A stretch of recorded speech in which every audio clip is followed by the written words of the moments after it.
Ils margent à 50%, ils se fournissent chez Temu ou Amazon, ils prennent les premiers artisans venus, bref, ils font des maisons en carton.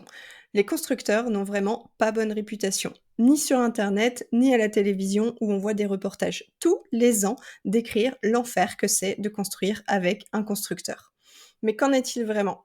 La réputation qu'on leur donne est-elle vraiment méritée? Et comment quand même réussir son projet si on souhaite travailler avec un constructeur? Dans cet épisode, je te partage mon point de vue parce que j'ai longtemps travaillé pour un constructeur et que depuis que j'accompagne des clients avec Chérie on construit, je vois d'autres manières de fonctionner.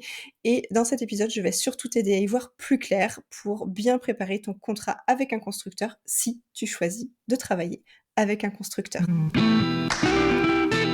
Bonjour, c'est Gwenola. Je suis ravie de te retrouver ici pour parler construction. Si tu penses à construire ou que tu as déjà démarré ton projet, tu es au bon endroit. Dans ce podcast, je te partage tout ce qu'il faut savoir pour réussir ta future maison. Après plus de 13 ans d'expérience comme designer d'intérieur au sein de sociétés de construction au Québec et en France, j'ai décidé de créer Chérie on construit pour guider tous ceux qui rêvent de bâtir leur propre maison. Parce que chaque projet est unique et qu'il existe de nombreuses façons de réaliser ce rêve, j'aborderai ici des sujets variés allant de la conception des plans au choix des matériaux en passant par les réglementations. Seul ou avec des invités, mon objectif est de t'informer et de t'inspirer grâce à des partages d'expertise et d'expérience de ceux qui bâtissent des projets ou qui ont déjà construit leur maison.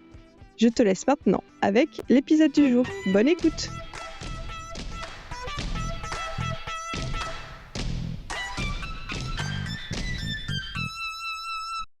Ça fait très longtemps que je veux faire cet épisode sur les constructeurs parce que je trouve qu'on n'est pas toujours juste avec eux. Moi, c'est un contrat que je connais bien.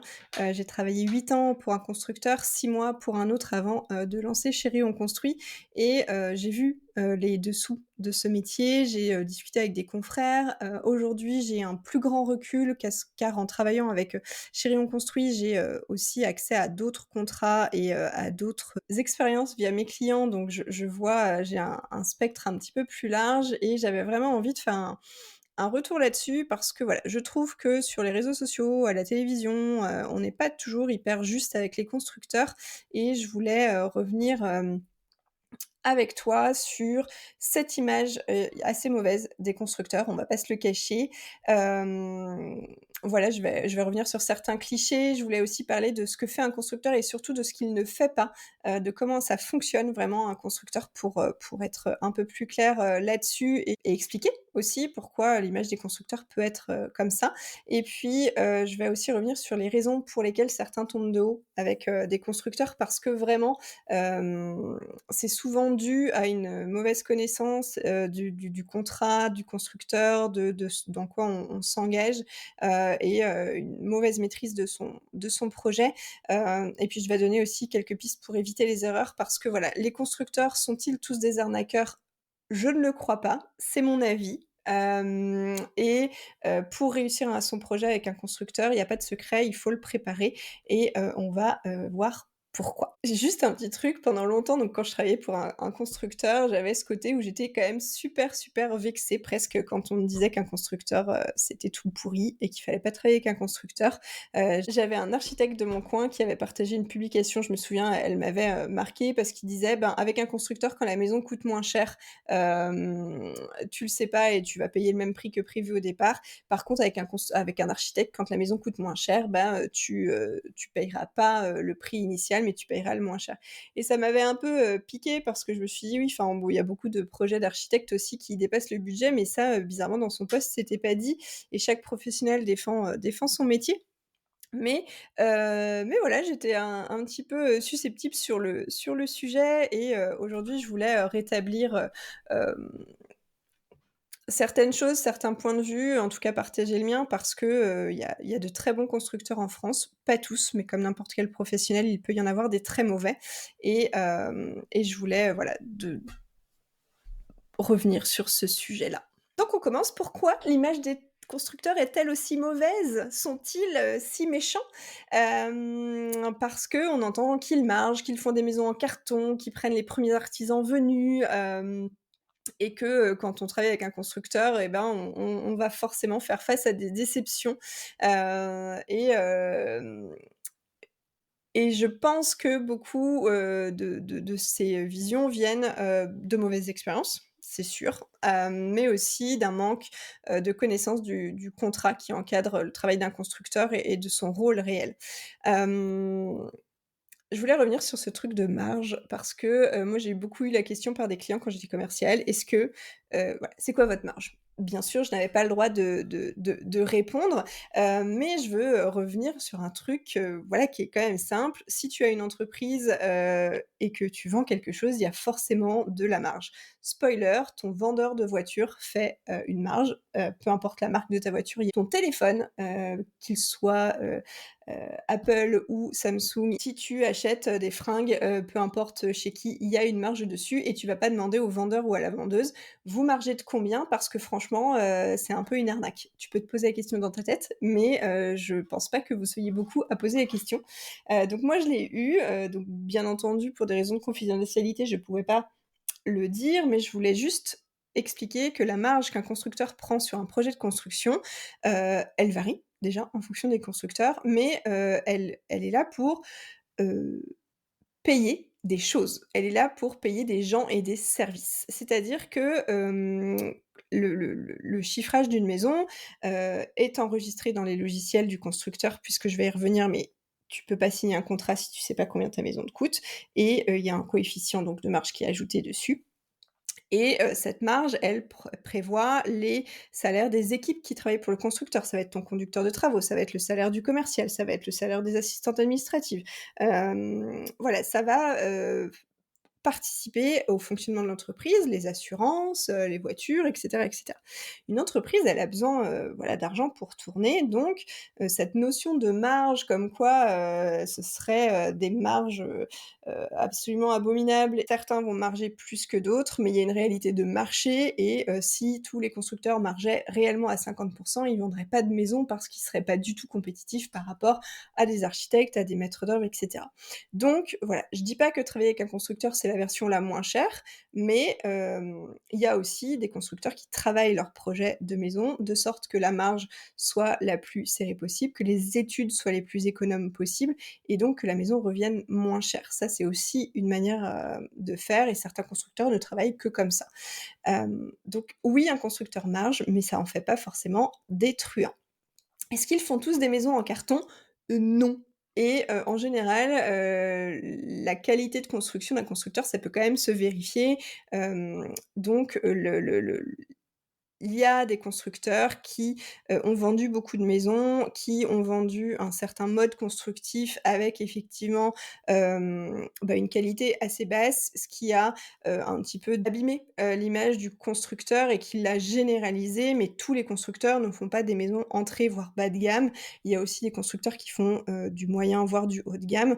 Le constructeur, c'est un contrat, c'est pas une manière de sélectionner ses matériaux, c'est vraiment un cadre légal qui est le CCMI, le contrat de construction de maison individuelle et c'est ça, qui fait un constructeur, mais chaque constructeur fonctionne différemment. Heu, donc dépendamment, le cadre que tu veux donner au projet, le temps que tu as disponible et cetera, travailler avec un constructeur peut être intéressant, mais ils font pas tous des maisons en carton et s'ils font des maisons en carton, tu as moyen de vérifier avant et si tu as pas envie d'une maison en carton, bah, tu, choisis le constructeur qui va répondre à ton projet.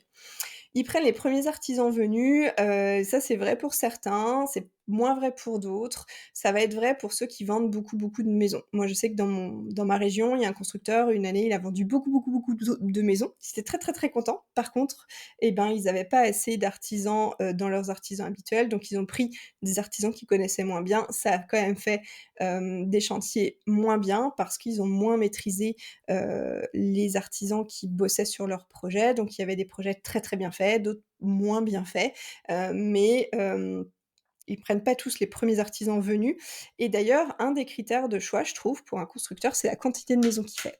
Moins il va faire de maisons, c'est-à-dire que s'il fait, entre, 10 et on va dire 30 maisons, par an, heu, peut-être jusqu'à une centaine selon sa structure, mais en tout cas 80 on va dire. Tu peux avoir une bonne qualité de construction parce que c'est gérable avec un certain nombre d'artisans et une maîtrise des artisans. Dès que tu vas passer sur un constructeur qui se vante de faire beaucoup, beaucoup de maisons, 90, 100, 150, 200 maisons par an, là tu peux effectivement te poser des questions parce que, aucun artisan que tu connais bien va gérer, 100 maisons pour toi. Même si tu en as, plusieurs, tu vas avoir forcément une disparité dans la qualité. Donc certains, peuvent prendre des artisans qu'ils ne connaissent pas parce qu'ils sont mal pris, ou parce qu'ils sont surpris par une quantité de ventes, mais il y a aussi des constructeurs qui limitent leurs ventes pour, ne pas avoir à faire ça. Donc tous les constructeurs ne sont pas à mettre dans le même sac.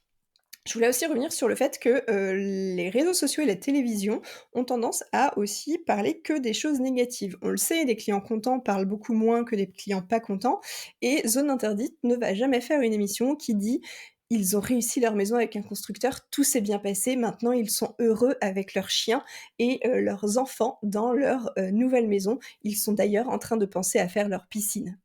Personne ne regarderait cette émission, ils auraient une audience toute pourrie et donc ils vont te vendre des choses qui font peur parce que la peur fait vendre et donc voilà et sur les réseaux sociaux, tu vas avoir des gens paniqués avec leurs projets parce qu'ils savent pas vers qui se tourner, donc ils viennent sur les réseaux sociaux poser des questions, mais ceux pour qui ça se passe bien, ils vont pas forcément prendre du temps pour venir témoigner de, leur relation idyllique avec leur constructeur.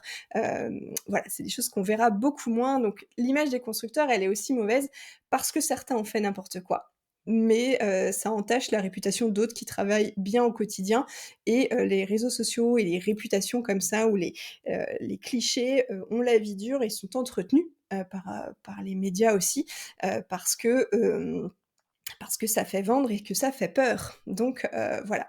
Et puis, je voulais revenir aussi sur le fait que, beaucoup de gens ne connaissent pas bien le CCMI, ni le cadre, ni le rôle réel d'un constructeur. Un constructeur, c'est une entreprise qui fait le contrat de construction de maisons individuelles, le fameux CCMI. C'est un cadre légal, c'est un contrat régi par une loi. D'ailleurs, si tu veux en savoir plus, parce que je ne vais pas revenir dans les détails là, j'ai fait un épisode avec Guillaume, qui est juriste à l'AMOA et qui, explique tout ce qu'il faut savoir sur le CCMI, donc je te mettrai le lien dans la description de l'épisode. Mais, ce contrat, il est très clair.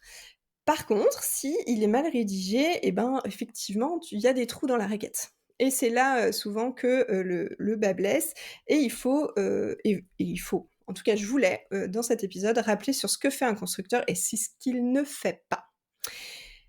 Un constructeur, il, garantit un prix. Il garantit, la livraison d'une maison dans un cadre, qui est défini par un contrat. Il est défini par des conditions générales, des conditions particulières et une notice qui décrit ce qui est compris et ce qui n'est pas compris. Tu vas maîtriser le budget de ta maison. Je dis bien le budget de ta maison et pas de ton projet parce que, le contrat du constructeur définit le budget de ta maison et le projet, il inclut ton terrain, il inclut ta cuisine et cetera et ça, c'est des coûts que ton constructeur ne va pas forcément te préciser, les taxes et cetera.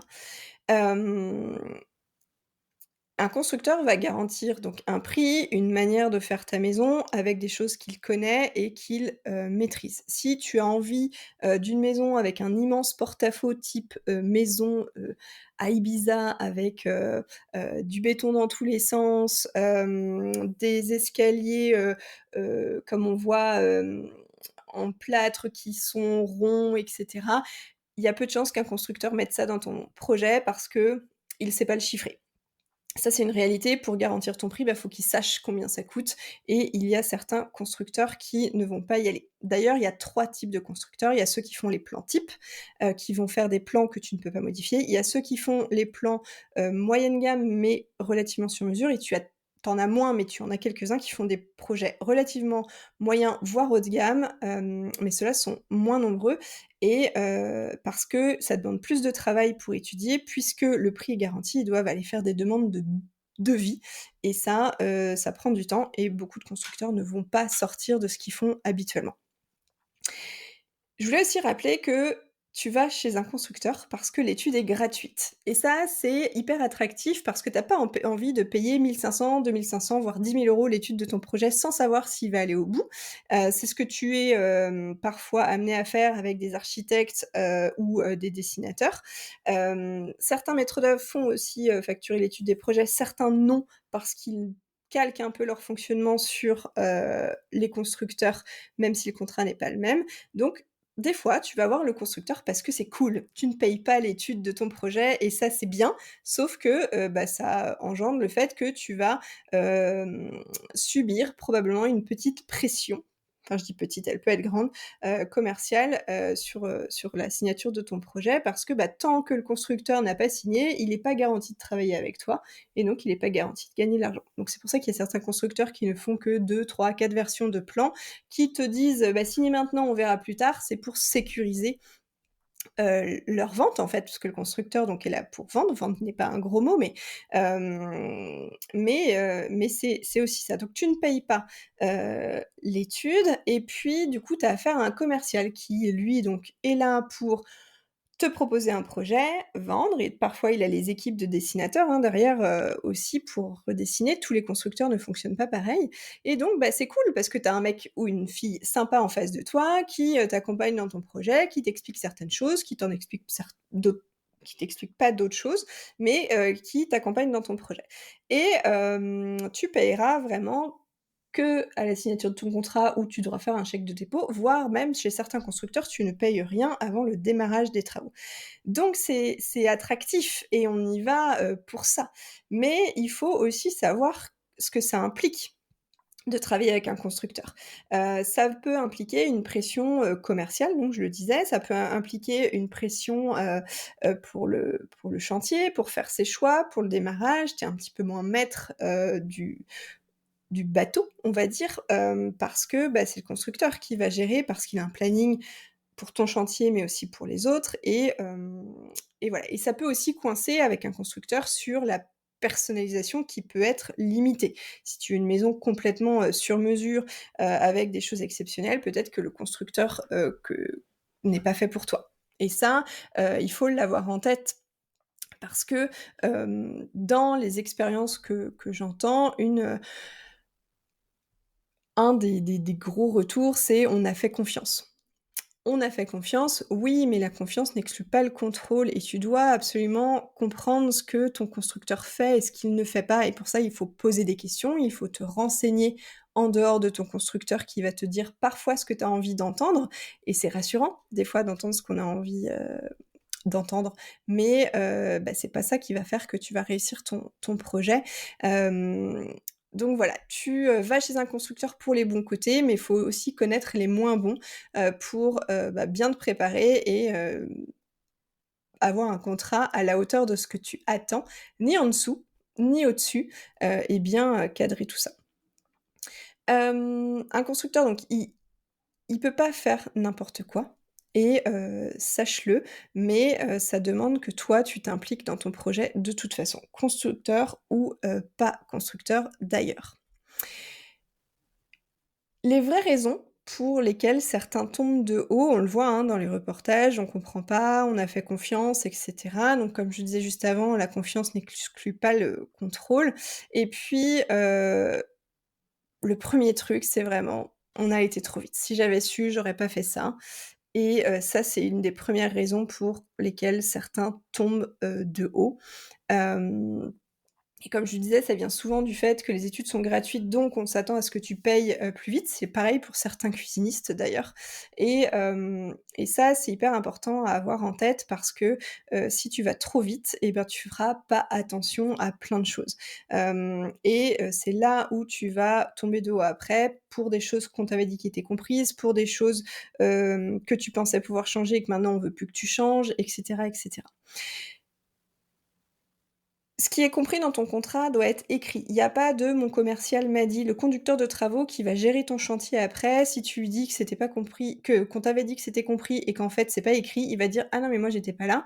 Ce que le commercial vous a dit, c'est une chose, mais c'est pas écrit dans le contrat». Et le vrai et le seul élément, fil conducteur de ton projet, c'est pas ton commercial, c'est pas ton conducteur de travaux, c'est ton contrat. Et ça, S'il y a des choses qui sont pas écrites dans ta notice, elles ne sont pas prévues à ton contrat. Si on te dit: «On verra ça plus tard» et qu'on te dit: «Si, si, c'est compris, vous inquiétez pas», non, non, c'est pas écrit, c'est pas compris. Et vraiment, ces choses non écrites, les promesses orales, ça va, coincer sur le chantier et ça, c'est aussi des choses, sur lesquelles on tombe, de haut. On peut aussi tomber de haut sur les matériaux, les marges de manœuvre et cetera parce qu'on a mal lu, c'était pas clair, on n'a pas fait gaffe que la référence de la baignoire était pas prévue, on n'a pas fait gaffe que le carrelage prévu, il coûtait que 25 € alors que nous, on avait très, très envie d'un carrelage à 60 et donc on se tape une plus-value. Ça, c'est aussi des choses, sur lesquelles on peut tomber de haut et puis il y a des choses plus problématiques comme les adaptations au sol, comme, les évacuations de terre, des choses qui sont des budgets pas sexy parce qu'à la limite payer une plus-value parce que tu veux un plus beau carrelage, tu vas peut-être être enclin à le faire.